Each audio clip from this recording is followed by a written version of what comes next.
అందరికీ నమస్తే అండి. నేను పొద్దున్నుంచి దాదాపుగా 6 గంటల పాటు ఇంటర్నెట్‌లో చాలా చోట్ల వెతికేసా. చాలా వెబ్‌సైట్‌లు, నేషనల్ మీడియా వెతికేసా. అండ్ జిందాల్ స్టీల్ వాళ్ళ వెబ్‌సైట్‌లో వెతికేసా. అసలు సాక్షి పాత పేపర్‌లన్నీ తిరగేసా. గత 3 సంవత్సరాల పేపర్‌లు. సాక్షి పాత పేపర్‌లు ఉంటాయిలే, దొరుకుతాయి ఆన్‌లైన్‌లో. ఈనాడైతే దొరకవు గానీ సాక్షి దొరుకుతాయి. ఇలా నాకు దొరికిన చోట మొత్తం వెతికేసా. భూతద్దం పెట్టి ఎతికా. విపరీతంగా సెర్చ్ చేశా. ఏ టాపిక్ మీద అంటే, జిందాల్ వాళ్ళు ఆంధ్రప్రదేశ్లో 3,00,000 కోట్లు పెట్టుబడులు పెట్టాలనుకున్నారా? ఏమైనా ఎంఓయు జరిగిందా? అగ్రిమెంట్లు జరిగాయా? 3,00,000 కోట్లు ఏమైనా తీసుకొచ్చారా ఆంధ్రప్రదేశ్కి? అట్లీస్ట్ 3,00,000 కోట్లు కాదు కదా, దానిలో 10% 30,000 కోట్లైనా సరే పెట్టుబడులు పెట్టడానికి ఎంఓయు చేసుకున్నారా? అసలు ఏంటి జిందాల్ ఏంటి, జేఎస్డబ్ల్యూ స్టీల్ ఏంటి, 3,00,000 కోట్ల పెట్టుబడులు ఏంటి? ఇదంతా మీకు షాక్ అనిపించవచ్చు. ఎందుకంటే అసలు నేను ఇంతగా వెతకడానికి కారణం ఏంటంటే, సాక్షిలో ఒక వార్త రాశారు పొద్దున్న. బాబు కక్ష ఖరీదు 3,00,000 కోట్లు, భారీగా పెట్టుబడుల అవకాశాన్ని కోల్పోయిన ఏపీ అని ఒక వార్త రాశారు. అంటే చంద్రబాబు గారి ప్రభుత్వం, కూటమి ప్రభుత్వం వచ్చిన తర్వాత కక్ష సాధింపులు చేస్తోంది కాబట్టి పెట్టుబడులు రావడం లేదు, 3,00,000 కోట్లు అవకాశం కోల్పోయింది, జేఎస్డబ్ల్యూ వాళ్ళు పెట్టాలనుకున్నారు పెట్టడం లేదు అని రాశారు. అసలు జిందాల్ స్టీలు 3,00,000 కోట్లు పెట్టే సీన్ ఉందా? 3,00,000 కోట్లు పెట్టుబడి పెడితే మరి గత ప్రభుత్వం వైఎస్ జగన్ గారి ప్రభుత్వం ఎందుకు వదులుకుంది ఆయన్ని? అట్లీస్ట్ ఆయన చేత ఒక 15,000 కోట్లో, 20,000 కోట్లో, 30,000 కోట్లో పెట్టుబడులు పెట్టించేయచ్చుగా. ఆయన కోసం ఒక హీరోయిన్నే బలి చేశారే. ఆయన కోసం ఒక హీరోయిన్ని తీసుకొచ్చి అక్రమంగా నిర్బంధించి కేసు పెట్టి టార్చర్ పెట్టారు కదా. మరి ఆయన నుంచి అన్ని కోట్లు పెట్టుబడులు తెచ్చుకోవచ్చుగా.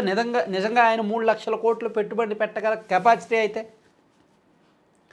నాకు ఆ వార్త చూసిన తర్వాత నేను వెరిఫై చేసుకోవాలి కదా, అసలు 3,00,000 కోట్లు నిజమా కాదా? నిజంగా ఏంటి ఈ కూటమి ప్రభుత్వం అంత పాపం చేసిందా, అన్ని తప్పులు చేసిందా ఈ కూటమి ప్రభుత్వం? నిజంగా అది నిజమైతే వదిలిపెట్టకూడదు, గొంతేసుకొని పడిపోదాం అనుకున్నా ప్రభుత్వం మీద. కానీ అసలు 3,00,000 కోట్లు కాదు కదా, 30,000 కోట్లు కూడా లేదు.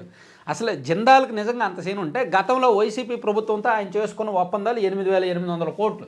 ఇదిగోండి, గతంలో జిందాల్ ఇదిగోండి, వాళ్ళు 2023లో మీకు గుర్తుండే ఉంటుంది, 2023 మార్చి 2, 3 తేదీల్లో విశాఖపట్నంలో గ్లోబల్ ఇన్వెస్టర్స్ సమ్మిట్ జరిగింది, GIS. దానిలో ఆంధ్రప్రదేశ్ ప్రభుత్వంతో జిందాల్ స్టీల్ వాళ్ళు చేసుకున్న ఒప్పందం విలువ 4,500 కోట్లు అనుకుంటా. అదిగోండి ఇక్కడ చదువుతాను ఉండండి, ఇక్కడ ఎక్కడో ఇచ్చారు.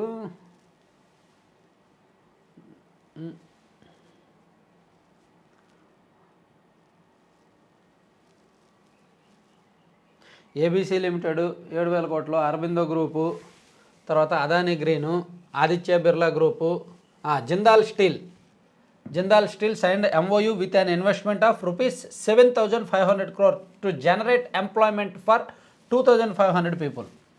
జిందాల్ వాళ్ళు 3,00,000 కోట్లు పెట్టుబడులు పెట్టే అవకాశం ఏపీ కోల్పోయిందంటే మరి గత ప్రభుత్వం ఎందుకు వదిలేసింది? 7,500 కోట్లు ఎందుకు తీసుకున్నారు? ఆ 7,500 కోట్లు కూడా ఎంఓయూ జరిగిందంతే, నిజంగా పెట్టుబడులు పెట్టలా. ఇదే జిందాల్ గారు అంతకుముందు ఎప్పుడు ఇదే జిందాల్ జగన్మోహన్ రెడ్డి గారితో కడప స్టీల్ ప్లాంట్ నిర్మాణానికి 8,800 కోట్లు పెట్టుబడులు కూడా పెడతామని ఎంఓయూ కుదుర్చుకున్నారు. ఇదే జిందాల్ రామాయపట్నం దగ్గర ఇదిగోండి, JSW group signs MOU with Andhra to built jetty slurry at Ramayapatnam port. ఇదిగోండి, ఇదే జిందాల్ గ్రూపు రామాయపట్నం పోర్టు దగ్గర స్టీల్ ప్లాంట్ నిర్మాణం అని చెప్పి ఇదిగో మీరు వార్త చూడొచ్చు. JSW group plans 4,500 crore investment in Andhra Pradesh. The company has proposed an investment of 4,500 crore for building a jetty at Ramayapatnam port and also setup an integrated steel complex అని 2019 జనవరి. అంటే మీకు ఇక్కడ ఏమర్థమైంది? 2019 జనవరి అంటే గతంలో తెలుగుదేశం పార్టీ ప్రభుత్వం ఉన్నప్పుడు ఇదే జిందాల్ కంపెనీ 4,500 కోట్లు పెట్టుబడులు పెడతామని చెప్పి ఎంఓయూ చేసుకున్నారు, అది అవ్వలేదు.